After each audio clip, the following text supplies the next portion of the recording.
দীপান্বিতা কয়াল, আমার বাবার নাম দেবব্রত কয়াল। এ জগতে যতজন এখানে বসে আছে সবাই আমরা পিতৃ পরিচয় পরিচিত হই, যে অমুকের মেয়ে কিংবা অমুকের ছেলে। কিন্তু মহাপ্রভু পিতৃ পরিচয় পরিচিত হলেন না কেন, মাতৃ পরিচয় পরিচিত হলেন কেন? না, মহাপ্রভু জানে আমি যদি পিতৃ পরিচয়ে পরিচিত হই তবে এই নোংরা মাখানো কলির মানুষকে আমি কোলে করতে পারবো না। কেন? না, এই কলির মানুষ বড় অজ্ঞানী, বড় মূর্খ। মূর্খ কেন? বললে যে নিজের ভালো বোঝে না, তাকে মূর্খ আর অজ্ঞানী ছাড়া তো কিছু বলা যায় না। বলে নিজের ভালো বুঝি না, এই যে পয়সা সঞ্চয় করছি, গাড়ি বাড়ি করছি, মদ মাংস খাচ্ছি, লোকে সর্বনাশী করছি, চিটিংবাজি করছি, নিজের ভালোর জন্য নয়। বলছে বাবা, মৌমাছি না সারাটা জনম কত কষ্ট করে কাঁটার সঙ্গে যুদ্ধ করে ক্ষত বিক্ষত হয়ে ফুল থেকে মধু তুলে নিয়ে আসে, কিন্তু মৌমাছির ভাগ্যে কি মধু সেবা করা হয়? হয় না। ধূর্ত মানুষ মৌমাছিকে পুড়িয়ে তার চাক নিংড়ে তারা মধু আস্বাদন করে। তেমনি তুমি এই যে গাড়ি বাড়ি করছো না, তোমার মৃত্যুর পর ওই মৌমাছির মতোই তোমাকে পুড়িয়ে তোমার নিজের ছেলে মেয়েরা বাড়িতে এসে তোমার চাক নিংড়ে নিংড়ে তারা মধু আস্বাদন করবে, কিন্তু তোমার কথাই তারা ভুলে যাবে। এটাই হলো সংসার। আটল চেনেন? আটল লালমা চেনো? আপনাকে বলছি, চেনো আটল? কি করে যে চেনো তো? কি ধরে? কি ধরে? হরিণ ধরে, মাছ। দেখবেন মাছ যখন ঢোকে লেজে নাড়াতে নাড়াতে ঢোকে। ও জানে না আমি কোথায় যাচ্ছি, আমার শেষ পরিণতিটা কি হবে। তোমার ঝোল ছাড়িয়ে ভেজে খাবে। সংসারটা ঠিক এমনই গো মা, এখানে কিচ্ছু নাই, কিচ্ছু নাই এখানে। বাইরে থেকে দেখতে দারুণ লাগে, ভেতরে ঢুকলে বোঝে যে কি কালবিষ। কিন্তু যে নাম করলে মানুষের ভবসাগর পার হওয়ার আর ভয় থাকে না, সেই নামই তো মানুষ করছে না। আসতে জানেন, এক গেজেটেড অফিসার নদী পার হচ্ছে, তার নিজের গর্ভের কথা মাঝিকে শোনাচ্ছে। জানো মাঝি, আমি একজন গেজেটেড অফিসার। মাঝি বলে, হ্যাঁ আপনি শিক্ষিত মানুষ। আচ্ছা তোমাকে কটা প্রশ্ন করবো, বলতে পারবে? বলে বলুন দেখি পারি কিনা। আচ্ছা বলো তো দিন রাত হয় কেন? স্যার আমি মূর্খ তো বলতে পারবো না। আচ্ছা বলো তো অমাবস্যা পূর্ণিমা হয় কেন? স্যার স্কুলে যাইনি তো, পড়াশোনা শিখিনি, আমি বলতে পারবো না। আচ্ছা বলো তো জোয়ার ভাটা হয় কেন? স্যার আমি মূর্খ, তুমি কিচ্ছু জানো। চালাও না। যেই না নৌকা মাঝ পথে এসেছে, কালা বৈশাখী ঝড়, নৌকা ডুবে যায়, ডুবে যায়। অফিসার বলে, মাঝি নৌকা যে ডুবে যাচ্ছে।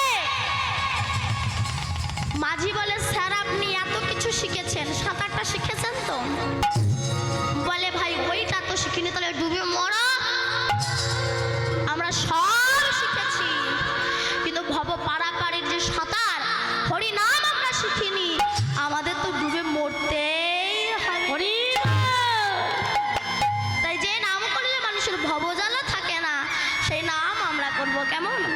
তোমরা গৌর ভজ, তোমরা গৌর ভজ, গৌর ভজ, গৌরী গুণ নাম ভজ, নাম ভজ নিত্য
পারবো না। কেন? দেখবেন ছেলেকে মাও ভালোবাসে আবার বাবাও ভালোবাসে, কিন্তু ছেলে যদি নোংরা মেখে বাবার কাছে গিয়ে বলে বাবা একটু কোলে নাও, বাবা কিন্তু নেয় না। তো জমায়ের কাছে জমায়ের কাছে জমায়ের কাছে চ। মা যদি খেতেও বসে, ছেলে যদি পায়খানাও করে দেয়, মা বাৎসল্য প্রেমে সন্তানকে বুকে টেনে নেয়। এবার সুন্দর করে ধুয়ে মুছে পরিষ্কার করে দিয়ে নতুন জামা কাপড় পরে একটা কাজলের টোপ দিয়ে ছেড়ে দেয়। বাবা তখন মোটর সাইকেলে করে নিয়ে ঘুরঘুর করে ঘুরে বেড়ায়।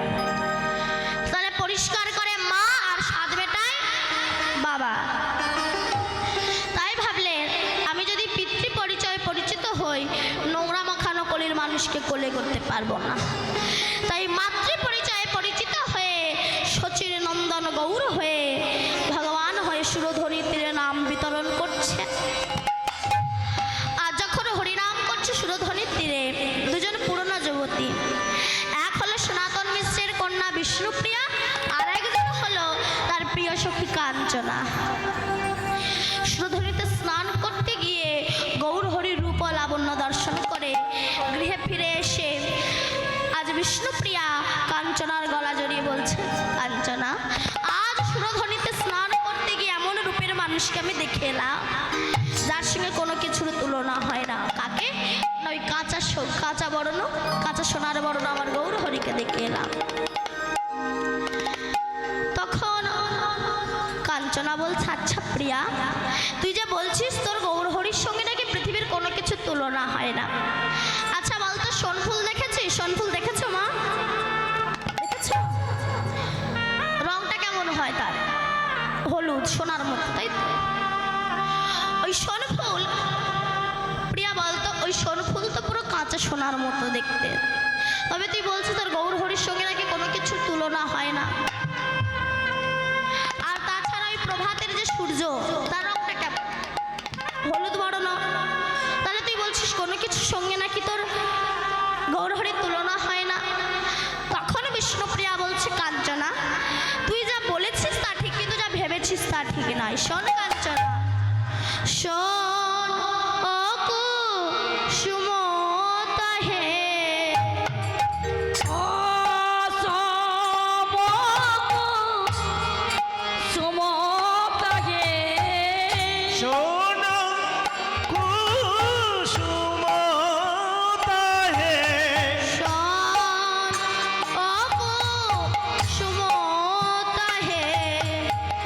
কোন গণে রে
শোন কুসুম না গৌর হরি বলি শুধাইলে মুই বলতে পারি আরে শোনে কুসুম না গৌর হরি শুধাইলে মুই বলতে পারি শোনে কুসুম না গৌর হরি শুধাইলে মুই বলতে পারি শোনে কুসুম না গৌর হরি মোর বলতে পারি শোন কুসুম না গৌর হরি শুনাইলে মোর বলতে পারি রূপে জড়ি এবার হবে। রাধে রাধে রাধে জয় রাধে তাহলে ব্রজের ব্রজেন্দ্র নন্দন শ্রীকৃষ্ণ তো গৌর হয়ে এসেছেন বলুন যার বাবা ছিল নন্দ মহারাজ একটা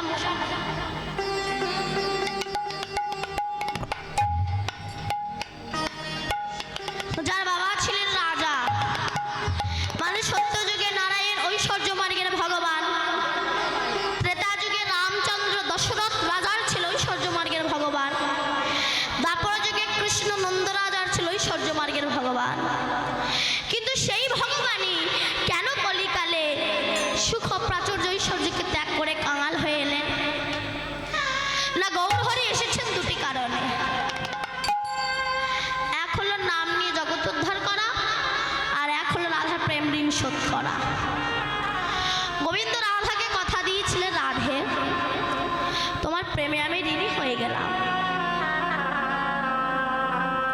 আমি কথা দিলাম তোমায় কি কথা দিয়েছিলেন কইছেন রাধা প্রেমা কইছেন মাধুরীমা কইছেন সুখে তু ভোর এ তিন বাঞ্ছিত ধর ব্রজে না হইল পুরাণ ভাবিয়া না পাই ময়ূর তাই ভাবিয়া দেখিন মনে শ্রী রাধার স্বরূপ বিনে এ বাসনা পূর্ণ কভু নয় তাই রাধা প্রেম গুরু করি রাধা ভাব কান্তি বাহিরে ধরি আমি নদিয়াতে হব উদয় হরি বল।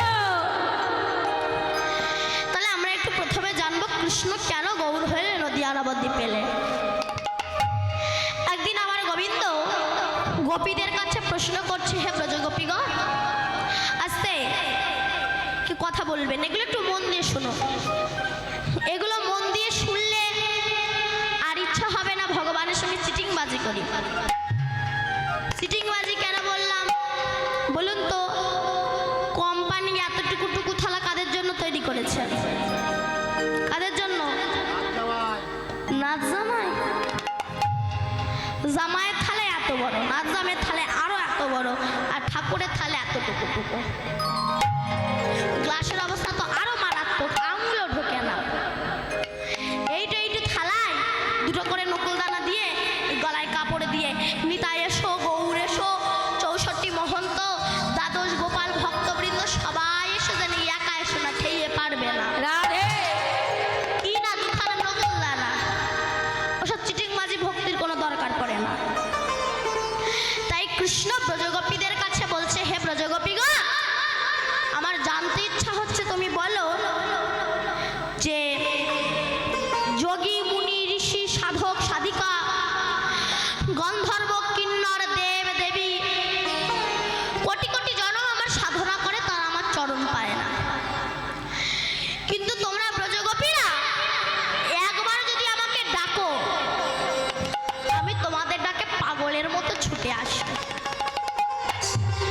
বলো না তোমরা আমাকে কি দিয়ে ডাকো তার ডিজাইনটাকে একটু ভালো করে বলো তো আমার কাছে তারা দই রসগোল্লা দেয় আমি যাই না কিন্তু তোমরা দই রসগোল্লা দাও না তোমাদের ডাকে ছুটে আসি বলো কি দিয়ে ডাকো তার ডিজাইনটা কেমন একটু ক্লিয়ারফুল করে বলো তো কৃষ্ণ ব্রজগোপীগণ বললো কৃষ্ণ এটা অযৌক্তিক প্রশ্ন কেমন ছেলে ভাত খেতে বসে মাকে বলছে মা তুমি আমাকে ভালোবাসো তা মা বলছে বাবা তোকে যে কত ভালোবাসে তা তুই বুঝবি না ছেলে বলে আমি হিন্দি ইংলিশ বাংলা সব ভাষা বুঝি আর তোমার সামান্য ভালোবাসা বুঝবো না মা বললো না বুঝবি না বলে কোনোদিনও বুঝবো না বলে কোনোদিনও বুঝবি না তা নয় বুঝতে পারবি যেদিন তুই আমাদের মতো একটা সন্তানের পিতা হতে পারবি সেদিন বুঝতে পারবি বাবা কতটা ভালোবাসে সন্তানকে তাই হে ভগবান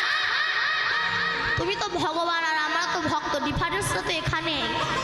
তুমি ভক্তের আসনে বসে কি করে বুঝবে যে ভক্ত তোমায় কি দিয়ে ডাকে? আর ভক্ত তোমায় যে বস্তু দিয়ে ডাকে, যে বস্তু দ্বারা তুমি আসতে বাধ্য হও, সেই বস্তুটাও তোমার ঘরে নাই। ভগবান তখন মনে মনে ভাবছে, ব্রজগোপীদের বলছে, আমি ভগবান, আমি পৃথিবীর শ্রেষ্ঠ ভগবান, শ্রেষ্ঠ ভগবান, আমি পৃথিবীর মালিক। আর তোমরা যে বস্তু দিয়ে রাখো সেই বস্তু আমার ঘরে নাই বললো না। যদি তোমার ঘরে থাকতো তবে তুমি এমন আমাদের ডাকে পাগলের মতো ছুটে আসতে না। এই যেমন আমার এই কমিটির কাকুরা আমাদেরকে এমন একটা বস্তু দিয়েছে, আমরা এই 8-9 জন সবাই হুমড়ি খেয়ে ছুটে এসেছি। রাধে রাধে। আমাদের বাড়ি কোথায়? উত্তর 24 পরগনা, বসিরহাটে। সেখান থেকে আমরা এখানে ছুটে এসেছি, এমন একটা জিনিস দিয়েছে। বলার দরকার নেই, আপনারা নিশ্চয়ই বুঝতে পেরেছেন। কি পেরেছেন তো? মানে টাকা। আমরা সেখান থেকে এখানে ছুটে এসেছি। যদি ওইটা যদি আমার ঘরে থাকতো নিশ্চয়ই আমি আসতাম না এখানে। আমার ঘরে নাই তাই আমি এসেছি। তা এই খোকা, এ বাবা, আচ্ছা তা তোমার ঘরে যদি ওই বস্তুটা থাকতো তবে তুমি এমন আমাদের ডাকে পাগলের মতো ছুটে আসতে না। সেই বস্তুটার নাম কি? না সেই বস্তুটার নাম হচ্ছে ভক্তি মহারানী। হরি বল। হরি বল। গোবিন্দ বললেন, তা তো বটে, আমি গীতায় লিখেই দিয়েছি, ভক্তি দিতে কাতর হই, মুক্তি দিতে কাতর নয়। যে আমাকে ভক্তি ভরে ডাকে তাকে আমি লিমিটেড টাইমের মধ্যে উদ্ধার করে দিই, কিন্তু যে সারা জীবন যজ্ঞ দান তপস্যা পূজা অর্চনা করে যায়, তার ভিতরে ভক্তি নাই, তাকে আমি উদ্ধার করতে পারি না। এবার বলে, ব্রজগোপীগণ তুমি বলে দাও কোথায় গেলে আমরা এই ভক্তিটাকে পাবো। ব্রজগোপীগণ বলল, শোনো কৃষ্ণ, সবাই যে রাস্তা ধরে ভক্ত হয়েছে তোমাকেও সেই রাস্তা ধরেই ভক্ত হতে হবে। তোমার জন্য দ্বিতীয় কোনো পথ খোলা নেই। সবাই যে রাস্তা ধরে ভক্ত হয়েছে তোমাকেও সেই রাস্তা ধরেই ভক্ত হতে হবে। কি না, নিষ্কিঞ্চন বৈষ্ণবের পদধূলি যতক্ষণ না তুমি না গায়ে মাখতে পারবে তোমার কৃষ্ণ ভক্তির উদয় হবে না। এই জন্য যুধিষ্ঠির রাজেশ্বরী যজ্ঞে যুধিষ্ঠির কৃষ্ণকে বলেছিল, কৃষ্ণ তুমি আমার যজ্ঞে সভাপতি হও। কৃষ্ণ বলেছিল, আমি সভাপতি হব ঠিকই, তবে আমি যাকে যা দায়িত্ব দেব তাকে সেই দায়িত্ব পালন করব।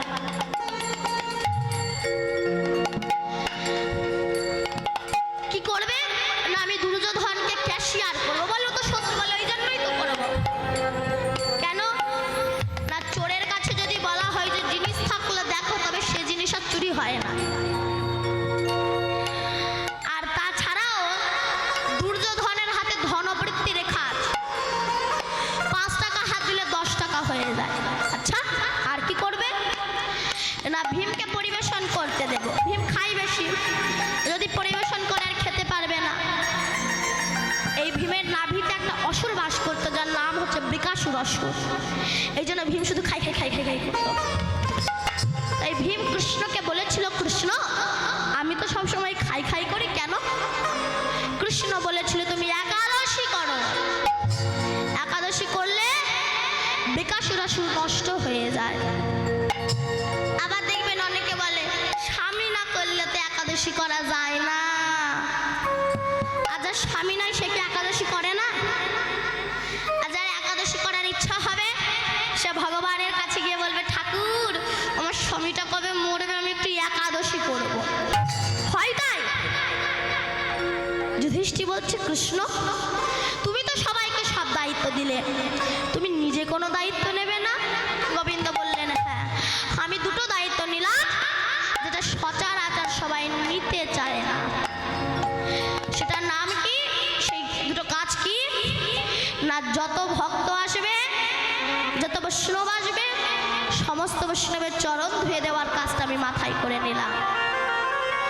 এখানে যত বৃদ্ধ বাবারা বসে আছেন, ভাবুন তো এখান থেকে 50-60 বছর আগে সমাজটা কত ভালো ছিল।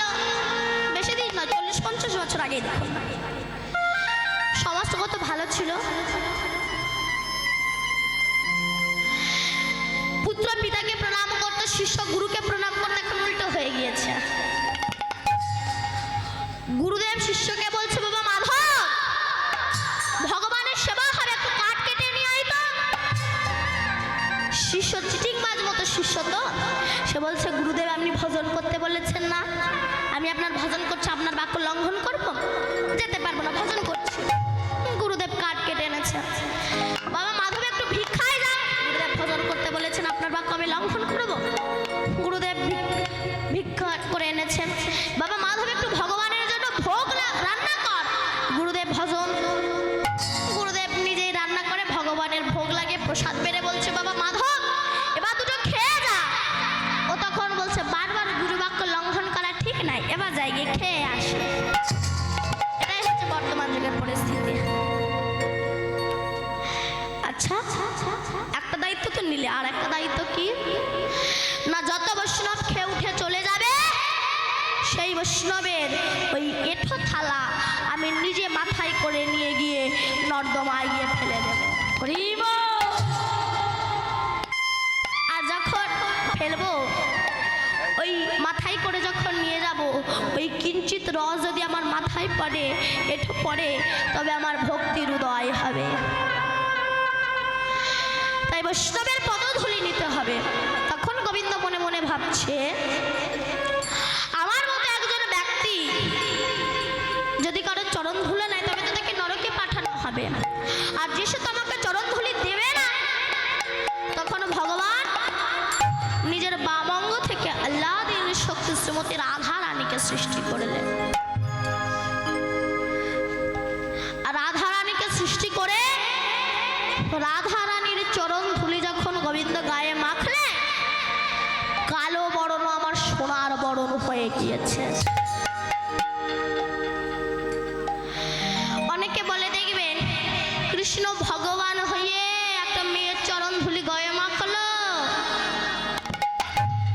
আপনারা কোনোদিনও শুনেছেন রাধা বিউটি পার্লারে গিয়েছে? কি শুনেছেন? রাধা চুল কেটে সিং বার করেছে, শুনেছ? না। রাধা বিয়ে আপনাকে কে বলেছে? কোন শাস্ত্রে পেয়েছেন আপনি? তাহলে রাধা তো যে সে হয়ে যেতে পারতো, আমি রাধা হতে পারতাম, আপনি রাধা হতে পারতেন। শোনো রাধা কাকে বলে। বলছে, আপনি ব্রহ্ম মুহূর্তে ওঠো, ব্রহ্ম মুহূর্তে উঠে স্নান করুন, স্নান করে পদ্মাসনে বসে যান। পদ্মাসনে বসে গিয়ে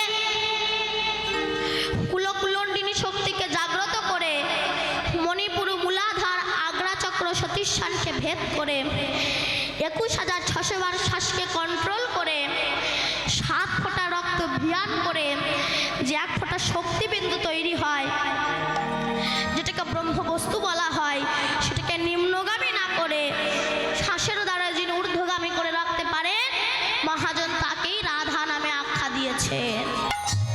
ঊর্ধ্ব হইতে নিম্নগামী তার নাম ধারা, নিম্ন হইতে ঊর্ধ্বগামী তার নাম শ্রীমতী রাধা। ঊর্ধ্ব হইতে নিম্নগামী যার নাম ধারা, ধারা, আর নিম্ন হইতে ঊর্ধ্বগামী তার নাম শ্রীমতী রাধা। সরই সাজ সাইট আমি আছে অবস্থান, ঊর্ধ্ববিন্দ দিয়া তাহে কইল শক্তিদান, পুরুষ প্রকৃতি তাহে কইল আধা আধা, আর বিচারিয়া গর্গমুনি নাম রাখিলেন শ্রীমতী রাধা।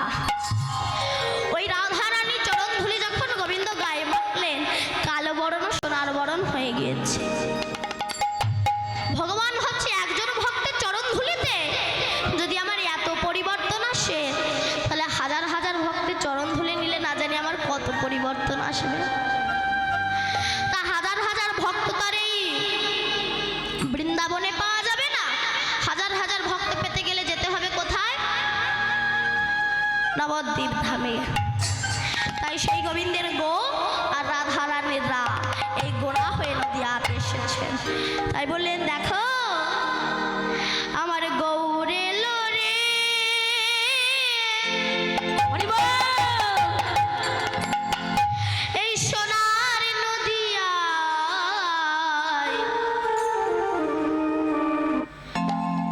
উলুধ্বনি উলুধ্বনি কোথায়?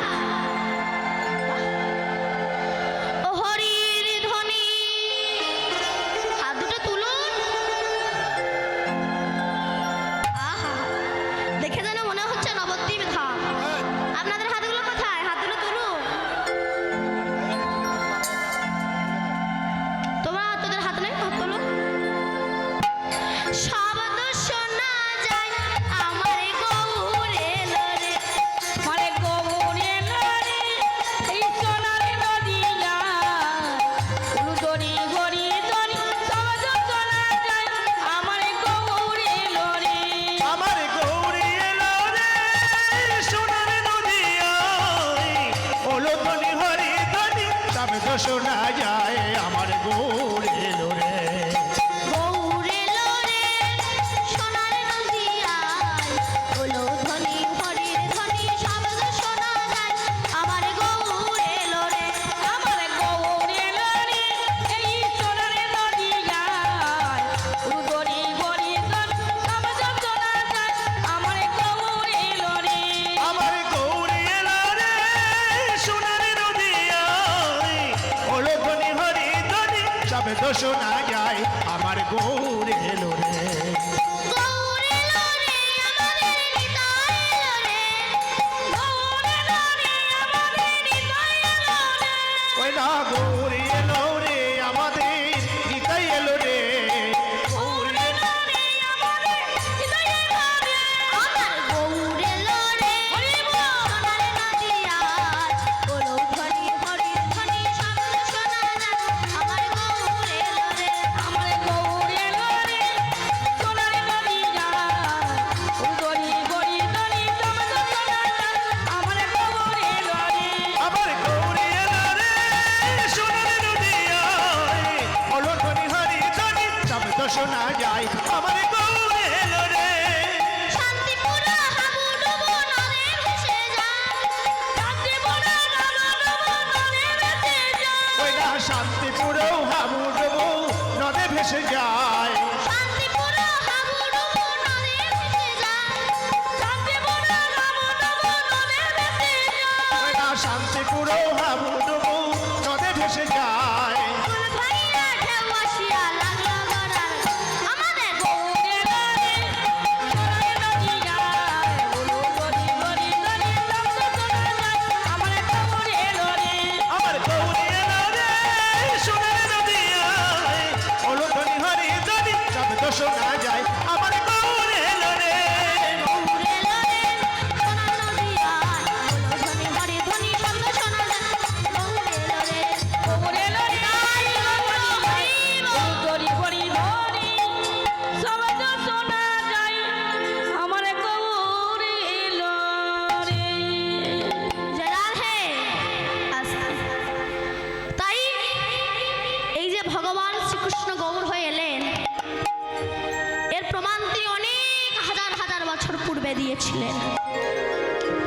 কখন না যখন গোবিন্দ আর রাধারানী রাসলীলা করে শয়নে গিয়েছে।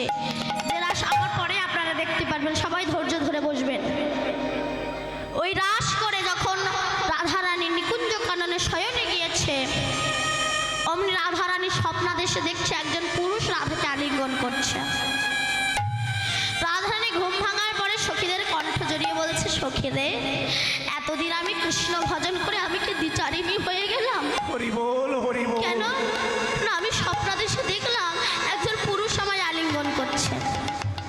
গোবিন্দ বললেন, রাধে কেঁদো না, তুমি যাকে দেখেছো সে আর অন্য কেউ নয়, সে হলো আমি। কেন বধূ, তুমি তো কালো আর সে হচ্ছে ধল। তখন গোবিন্দ রাধাকে বলেছিল, রাধে তুমি যাকে দেখেছো সে আর অন্য কেউ নয়, আমি ওই রূপ ধরেই গৌর হয়ে নদী আই যাব। জানো, ত্যাজি কালো বরণ করিব ধারণ দুয়ার অঙ্গের কান্তি, ত্যাজি বংশীধর হব দণ্ডধর স্বভাব ছাড়িব দেহের, মিলি ভক্তগণ করিব কীর্তন, আমি রাধা রাধা বলে বেড়াবো। আমি গৌর হয়ে নদিয়ায় যাব। কখন গৌর হয়ে যাব জানো? কলেও প্রথম সন্ধ্যায় গৌরাঙ্গ হহ মহিতলে ভাগীরথী তট রত্নে ভবিষ্যামি শচী সুতা। কলির প্রথম সন্ধ্যায়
আচ্ছা ছেলেটা বলছে জেঠু পথটা তো অনেক দূর, তাই আমি সকাল সকাল নেমে পড়েছি, তুমি আর দেরি করো না, তুমিও নেমে পড়ো, তুমি যত দূর যেতে পারো।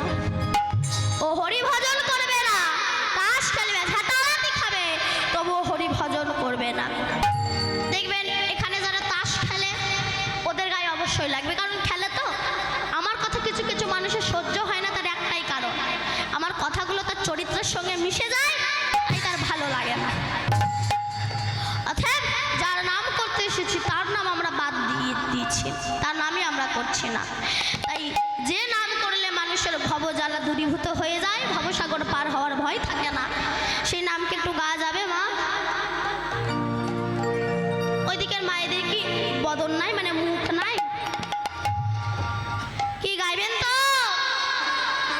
সত্যি কথা বলছে, সত্যি কথা বলুন, নইলে কিন্তু আমি এখন সত্যি মিথ্যা প্রমাণ করে দেবো। গাইবেন তো? সিরিয়ালের দিব্যি? ঠিক আছে, যারা যারা গাইবেন একবার প্রেম সে উলুধ্বনি দিন তো।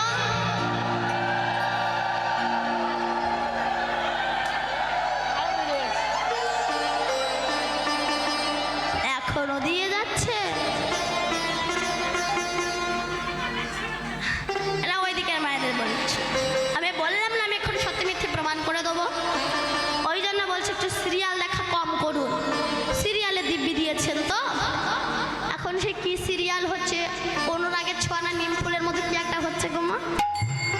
ওই দেখে আমার মায়েরা সব ভুল ভালো, আমার মায়েরাও বলছে মা দীপান্নি তা মুখ ফসকে পাড়ি গেছে, আর একবার সুযোগ দে মা। ঠিক আছে, যারা যারা হরি নাম করবে তারা একবার প্রেম সে উলুধ্বনি হরি ধ্বনি। যারা সবাই মিলে গাইব, কেমন?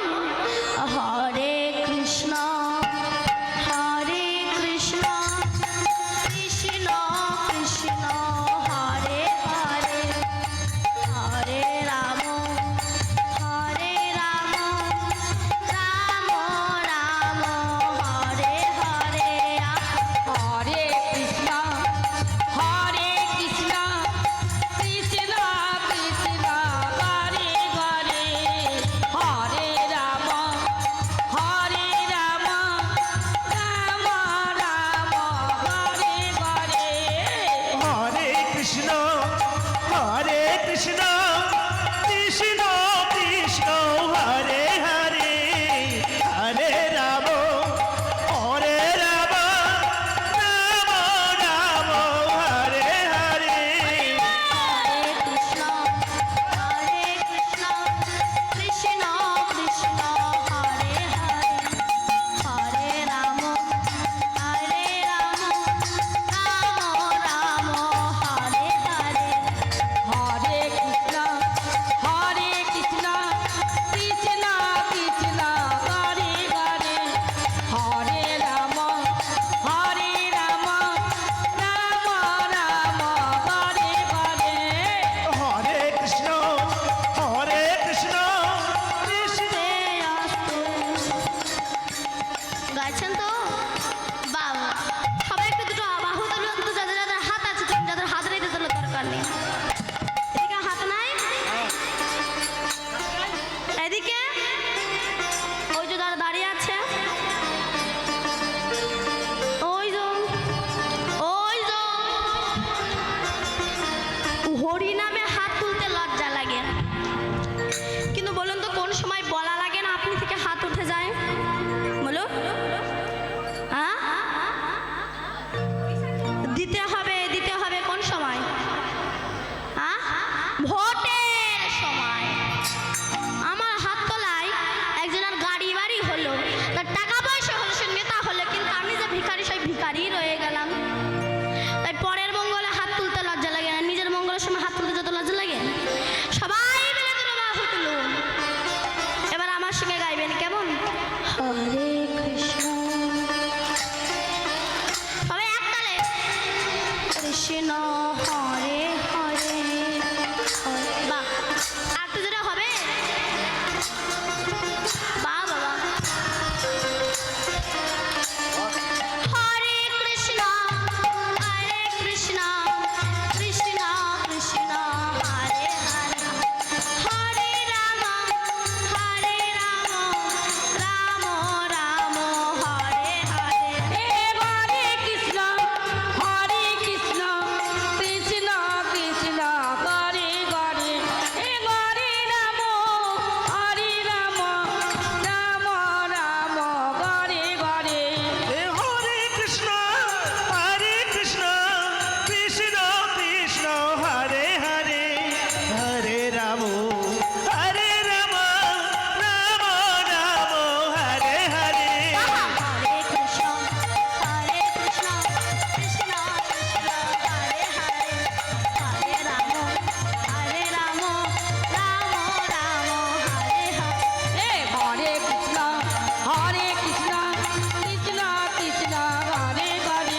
জয় রাধে,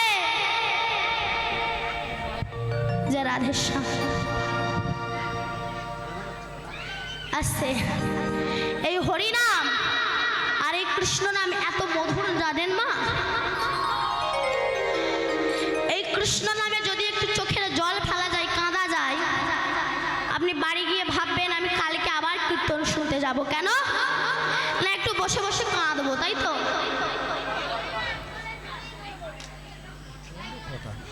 জয় নিতাই, হরে কৃষ্ণ।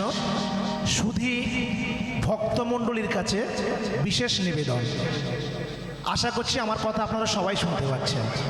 আমি প্রত্যেকের চরণ ধরে বলবো, কীর্তনের শুরু থেকেই কিন্তু কথা চলছে, অটোমেটিক কথা চলছে। কীর্তনিয়া বলা সত্ত্বেও কিন্তু আপনারা কথা বন্ধ করছেন না। তাই আপনাদের চরণ ধরে বলবো, লীলা কীর্তন চলাকালীন কেউ দয়া করে কথা বলবেন না। লীলা কীর্তন চলাকালীন কেউ দয়া করে কথা বলবেন না। যদি কথা বলেন তাহলে কীর্তনে প্রচুর ব্যাঘাত ঘটে।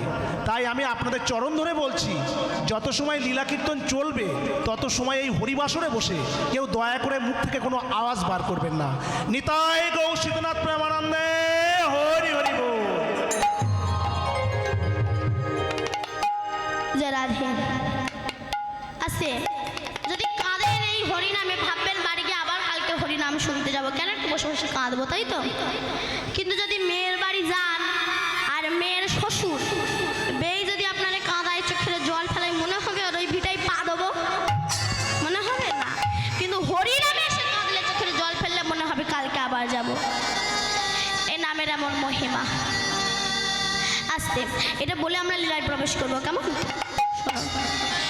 যখন রামচন্দ্র বনবাসে যাবে পিতৃসত্য পালন করার জন্য, সে সময় মা সীতা প্রভুর সামনে এসে বলেছিল, স্বামী তুমি তো বনবাসে যাচ্ছ, তা তোমার ওখানে কত কষ্ট হবে, আর আমি তোমার স্ত্রী হয়ে রাজ পালঙ্কের ওপরে শুয়ে থাকবো?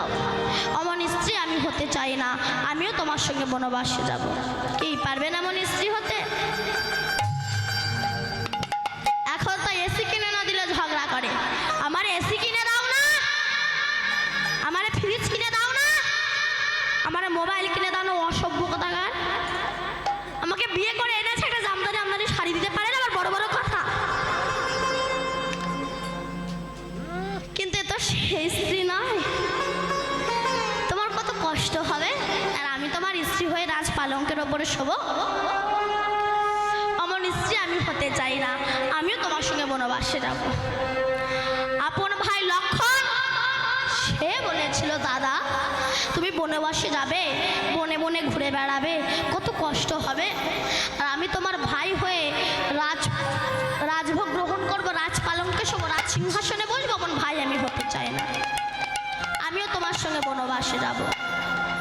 রাম বলল, আমি অনুমতি দিতে পারবো না, তুমি যাও। মা সুমিত্রা যদি তোমায় অনুমতি দেয় তবেই তুমি যাবে। লক্ষণ মায়ের কাছে গিয়েছে, মা দাদা তো বনবাসে যাচ্ছে আস্তে আস্তে, তা তুমি আমাকে দাদার সঙ্গে বনবাসে যাওয়ার অনুমতি দেবে না? সুমিত্রা বলেছিল, বাবারে লক্ষণ, যে মায়ের গর্ভের সন্তান কৃষ্ণ ভক্ত হয়, কৃষ্ণ সেবক হয়, সেই মায়ের গর্ভ ধন্য, আর সেই মায়ের গর্ভের সন্তানও ধন্য।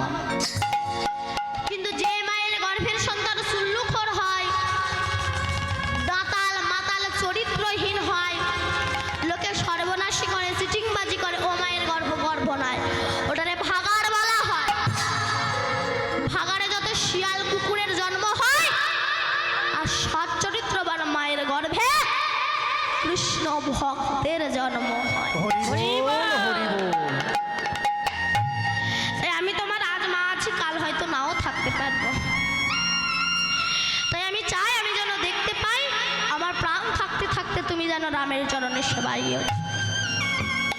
লক্ষণ ভাবছে, মা অনুমতি দিলেও আমার স্ত্রী উর্মিলা সে তো অনুমতি দেবে না, নব পরিণীতা বধূ, সবে নতুন বিয়ে হয়েছে। আপনারা বিয়ে করে আপনার স্বামী ধরো বললে আমি 14 বছর বাড়ি থাকবো না, তখন মাথায় আগুন ধরে ওঠে না? মুখ পড়া বিয়ে করেছিলি কেন? কোমর বেঁধে আপনি একবার ঝগড়া করবেন না?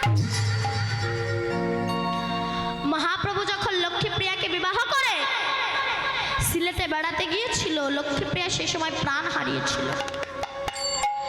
আমরা বলি সাপে কামড়িয়ে, না, বিরহ সাপে কামড়ে লক্ষ্মীপ্রিয়ার মৃত্যু হয়েছে। এদিকে উর্মিলা জানতে পেরেছে আমার স্বামী থাকবে না, ও রামের সঙ্গে বনবাসে যাবে। তাই হাতে একটা প্রদীপ ধরিয়ে অবগুণ্ঠনে মাথাটা নত করে বসে আছে। এদিকে লক্ষণও যখন মাথা নিচু করে আসছে, উর্মিলা বলল, স্বামী তুমি মাথা নিচু করে এসো না, মাথা উঁচু করে এসো। কেন? আমি গরবিনী, আমার স্বামী রামের সেবায় যাচ্ছে, তুমি মাথা নিচু করে এসো না, মাথা উঁচু করে এসো। মহাপ্রভু যখন বিষ্ণুপ্রিয়াকে বিবাহ করে মাত্র 24 বছর বয়সে সন্ন্যাস ধর্ম নিয়েছিল, তারপরে প্রভু আমার একদিনের তরে অদ্বৈতের ঘরে এসেছিলেন। সবাই নিমাইকে দেখতে যাবে, প্রভু সবাইকে অনুমতি দিল, সবাই আমাকে দেখতে আসুক, অসুবিধা নাই, কিন্তু একজনা যেন না আসে। সে কে? না বিষ্ণুপ্রিয়া। নদিয়ার নরনারী যখন চলে যায়, বিষ্ণুপ্রিয়া ঘরের এক কোণে বসে বসে চোখের জলে ভেসে যায়। নদিয়ার নরনারী বলেছিল, বিষ্ণুপ্রিয়া তোর মতো ভাগ্যহীনা বুঝি জগতে নাই। রাধে রাধে। সবাই নিমাইকে দেখতে যেতে বলেছে, তোকে যেতে বারণ করেছে, বলতো তোর মতো ভাগ্যহীনা কি জগতে আছে? বিষ্ণুপ্রিয়া চোখের জল মুছে বলেছিল, বাজে কথা বলিস না, আমার মতো সৌভাগ্যবতী রমণী মনে হয় আর জগতে হয় না। কেন না, যে মানুষটাকে দেখার জন্য হাজার হাজার মানুষ ছুটে যায়, সেই মানুষটা তো হাজার হাজার মানুষের নয়, সেই মানুষটা তো আমার। আমার মানুষকে দেখার জন্য হাজার হাজার মানুষ ছুটে যায়। বলতো আমার মতো সৌভাগ্যবতী রমণীকে আর জগতে আছে? উর্মিলা বলল, স্বামী আমি এই যে তোমার জন্য প্রদীপ ধরিয়ে রেখে দিলাম, দেখবেন যখন কোনো অধিবাস হয়, অনুষ্ঠান হয়, ভগবানের নামযজ্ঞ হয়, সেই সময় অনেকে হাঁড়ির ভিতরে করে প্রদীপ ধরিয়ে রাখে, যেটাকে জাগ প্রদীপ বলা হয়। এই যেমন এখানে আছে। এইবার উর্মিলা বলল, স্বামী কথা দিলাম, এই যে আমি তোমার জন্য প্রদীপ ধরে রেখে দিলাম, তুমি যতদিন না ফিরে আসবে এই প্রদীপ আমি নিভতে দেব না। ব্যাস চলে গেল। এবার ঘাত প্রতিঘাত আঘাত লাঞ্ছনায় দিন অতিবাহিত হতে লাগলো। কিন্তু যদি রাবণের পুত্র মেঘনাদ লক্ষণের বুকে বাণ মারলো, বাণটার নাম কি ছিল বলুন? শক্তিশাল বাণ। ওই শক্তিশাল বাণ যেই না লক্ষণের বুকে মেরেছে, লক্ষণ ঝুলছে, পড়ে যাবে, এমন সময় রামচন্দ্র ছুটে এসে লক্ষণের মাথাটা নিয়ে নিজের চরণের উপরে রেখে দিল। আর কোথাও জায়গা ছিল না, চরণের উপরে রাখলো কেন, কি বুঝলেন? এবার চরণের উপরে রেখে দিল। হনুমান তখন গলে পিত বসন দিয়ে বসে আছে। রাম বলল, হনুমান এটা লক্ষণের অপরাধের প্রায়শ্চিত্ত। কি না, এটা হলো আমার একজন ভক্তের অভিশাপ। রামের একজন ভক্ত ছিল, তার নাম শবরী, ছোট জাতের মেয়ে, তো হরিজন ফ্যামিলির মেয়ে, কিন্তু যারা বৈষ্ণব তাদের জাতের বিচার হয় না, যারা অবৈষ্ণব তাদের জাতের বিচার হয়। তাই শবরী নিজেকে রাম ভক্ত ভেবে বন থেকে ফল পেড়ে কামড়িয়ে কামড়িয়ে যে ফলগুলো খেতে ভালো সেগুলোকে রেখে দিচ্ছে, আর যেগুলো ভালো না সেগুলো ছুঁড়ে ফেলে দিচ্ছে। কেন? আমার রাম আসবে, আমার রাম খাবে আমার হাতে।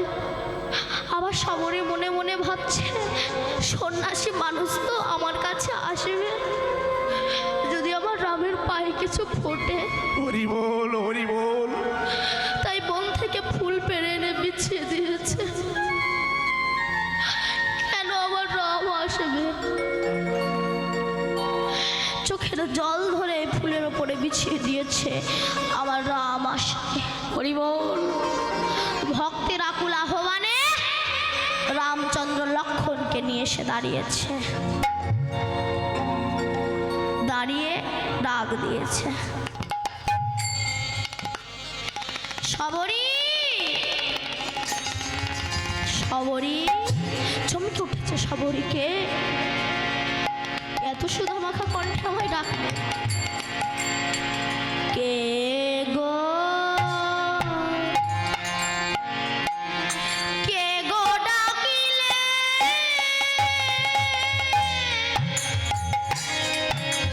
সবরী সবরী বলে, কে গো ডাকিলে, দয়াল কে গো,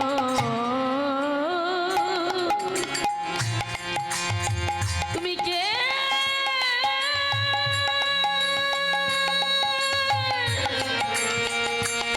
ও গো দয়া,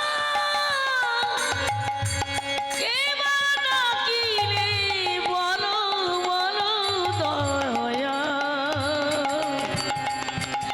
তুমি কে গো এমন দয়া? কে? আমি রাম। এসেছো দয়াময়, তুমি এসেছো? এতদিন পরেই হতভাগিনীর কথা তোমার মনে পড়েছে। এসে এসে বসো প্রভু, তোমায় কি খেতে দিই বলো তো? রাম বলে, কেন সবরী? আনো সেই ভক্তি মেশানো ফলের থারি, আমি গ্রহণ করি। সবরী ঢেলে নয়ন বাড়ি, আনলো ফলের থারি, হে রাম দয়াময় গ্রহণ করো। এইবার যেইটা রামচন্দ্র খেতে দেবে, অমনি লক্ষণ ছুটে গিয়ে বলল, দাদা ছোট জাতের মেয়ে এটো করে ফল রেখে দিচ্ছে, তাই তুমি খাচ্ছ? এই বলে ফলটাকে নিয়ে ছুঁড়ে ফেলে, যেই না ছুঁড়ে ফেলে দিল, বলুন তো হিংস্র বন্য জন্তুর সঙ্গে যুদ্ধ করে যে ফল তুলে এনেছে আমার রাম খাবে, আর সেই ফল যদি কেউ ফেলে দেয় তবে ভক্তের মনে কতটা ব্যথা লাগে। হরিমা সবরী বলল, লক্ষণ আমি ছোট জাতের মেয়ে বলে তুমি আমাকে এইভাবে অপমান করলে? তবে শুনে রাখো না লক্ষণ, যে ছোট জাতের মেয়ের একটু কুল তুমি ফেলে দিয়ে যে ব্যথা তুমি আমার বুকে দিয়েছো, এর দ্বিগুণ ব্যথা তুমি পাবে। কোন দিন? না যেদিন রাবণের পুত্র মেঘনাদ তোমার বুকে শক্তিশালী বাণ মারবে, রাধে, সেদিন তোমাকে আমার থেকেও বেশি কষ্ট পেতে হবে। লক্ষণ বললে, আমার ভুল হয়ে গিয়েছে, আমি বুঝতে পারিনি যে তুমি রামের এত বড় ভক্ত। আমি উদ্ধার হব কবে? না যে ছোট জাতের মেয়ের একটু ফল ফেলে দিয়েছ, ওই ফল গন্ধমাদল পর্বতে গিয়ে বিশল্যকরণের জড়িপুটিতে পরিণত হয়েছে। যতক্ষণ না ওই বিশল্যকরণের জড়িপুটি না এনে তোমাকে না বেটে খাওয়াবে, তুমি প্রাণে বাঁচবে না। তাই হনুমান বলছে, তাহলে তো আমি তো আনতে পারি। এবার বিশল্যকরণী জড়িপুটি আনতে গিয়েছি গন্ধমাদল পর্বতে, কিন্তু কোনটা বিশল্যকরণী জড়িপুটি চিনতে পারিনি। গোটা পর্বতটাকে হাতে করে নিয়ে যখন অযোধ্যার পাহাড়ের উপর দিয়ে আসছে, সে সময় ভরত একটা ছেলে। অনেকে বলে বাবা মার মতো গুরু হয় না, ভুল। সেই মা গুরু হয়, সেই মা হয় যে মা জগৎ পিতার কাছে নিজের সন্তানকে পাঠাতে পারে, তবেই সে প্রকৃত মা। সেই পিতা পিতা হয় যে পিতা জগৎ পিতার কাছে নিজের সন্তানকে পাঠাতে পারে, নইলে সে পিতা হতে পারে না। সেই বন্ধু বন্ধু হয় যে বন্ধু জগৎ বন্ধুর কাছে পাঠাতে পারে, জগৎ বন্ধু, তবেই সে প্রকৃত বন্ধু হয়। সেই স্বামী স্বামী হয় যে স্বামী জগৎ স্বামীর কাছে পাঠাতে পারে, তবে তারে স্বামী বলে, নইলে তারে আসামি বলা হয়। এই ভরত যখন কই রামকে বনবাসে পাঠিয়েছিল, ভরত ছিল মামার বাড়ি। এসে যখন শুনল আমার জন্য দাদাকে বনবাসে পাঠিয়েছে, ভরত গিয়ে বলেছিল, রাক্ষসী ওর মুখ দেব না কই, তখন তো মা বলেনি। এখন মায়েরা গর্ব করে বলে, আমার সাবাল ইংলিশ মিডিয়ামে পড়বে, তাকে আমি ইংলিশ মিডিয়ামে পড়াবো, ডাক্তার করবো, ইঞ্জিনিয়ার করবো। রাধে, অবশ্যই ডাক্তার করো, অবশ্যই মাস্টার করো, এর সঙ্গে যেন সুশিক্ষাটাও তাকে দান করো। সন্তানকে এমনভাবে তৈরি করো সে যেন দুর্যোধন বা দুঃশাসনের মতো কাপড় টানা না সন্তান হয়, সে যেন যুধিষ্ঠির ভীমের মতো ধর্মজ্ঞ সন্তান হয়। ভরত তখন ভাবছে আমার রামের মনে হয় কোনো শত্রু যাচ্ছে, বান নিক্ষেপ করে নামিয়েছে। এই না নামিয়েছে অমনি হনুমান নেমে জয়রাম জয়রাম বলে হাঁপাস। ভরত ভাবছে তো আমার রামের পরম ভক্ত, জল এনে সুস্থ করলেন। হনুমান বলল জানো ভরত, লক্ষণের বুকে না মেঘনাথ শক্তিশাল বাণ মেরেছে, আমি যদি সূর্যোদয়ের আগে না বিশল্যকরণ জড়িপুটি না নিয়ে পৌঁছাতে পারি লক্ষণ প্রাণে বাঁচবে না। সেই সময় লক্ষণের স্ত্রীর নাম কি বলেছিলাম বলো? উর্মিলা। সেই প্রদীপটা হাতে ধরিয়ে পাশে দাঁড়িয়ে দাঁড়িয়ে মুচকি মুচকি হাসছে। বলুন তো স্বামীর মৃত্যু খবর শুনে কোনো বউ কি হাসে? হাসে? সেই বউরা নাই হাসে যাদের দুটো করে স্বামী আছে, ভাবে একটা গিয়েছে আর একটা তো আছে, ওটা মূল্যে বাঁচি। কিন্তু তো তা না, প্রতিব্রতা সতী রমণী। হনুমান বললে উর্মিলা তুমি কি পাগল হয়ে গিয়েছো? কেন না তোমার স্বামী মৃত্যুশয্যায় শায়িত আর তুমি হাসছো? সেই সময় উর্মিলা বলল হনুমান তোমার মূর্খামি দেখে আমি হাসছি। কেন বলো তো হনুমান? যার মাথা রামের চরণে থাকে তার কি কখনো মৃত্যু হয় নাকি? আর তুমি যে বলছো না সূর্যোদয়ের আগে বিশল্যকরণ জড়িপুটি না নিয়ে পৌঁছালে আমার স্বামী প্রাণে বাঁচবে না, তবে শোনো আমিও যদি প্রকৃত প্রতিব্রতা সতী রমণী হয়ে থাকি, তুমি যতক্ষণ না বিশল্যকরণ জড়িপুটি না নিয়ে পৌঁছাবে ততক্ষণ না সূর্য উদয় হবে না। এই হলো প্রকৃত প্রতিব্রতা সতী রমণী। তাই বা ভগবান এ জগতে কাউকে বাদ দেয়নি, সবাইকে সমান চোখে দেখেছে। তা সেই গৌর হরি নাম গাইতে গাইতে যাচ্ছে, আর বিষ্ণুপ্রিয়া গৌর দেখে সে কাঞ্চনার কাছে যখন বলছে যে গৌর হরির সঙ্গে কোনো কিছুর তুলনা হয় না, কাঞ্চনা বলছে কেন তুলনা হয় না বুঝি? না হয় না।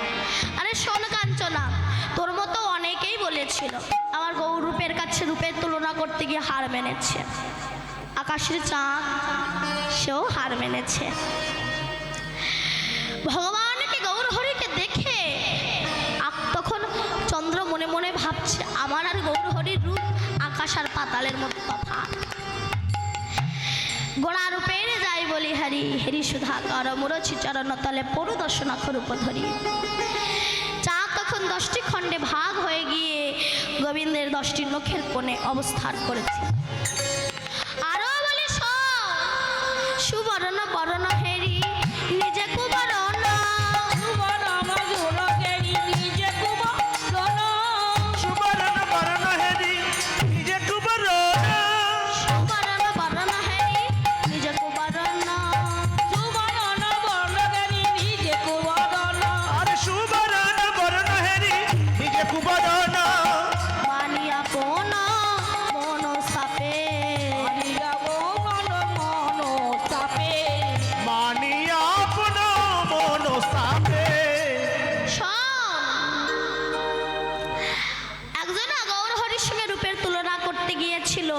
রূপের তুলনা করতে গিয়ে যখন হার মেনেছে সে আত্মহত্যা করতে গিয়েছিল স্বর্ণকারের কাছে। তার নাম কি?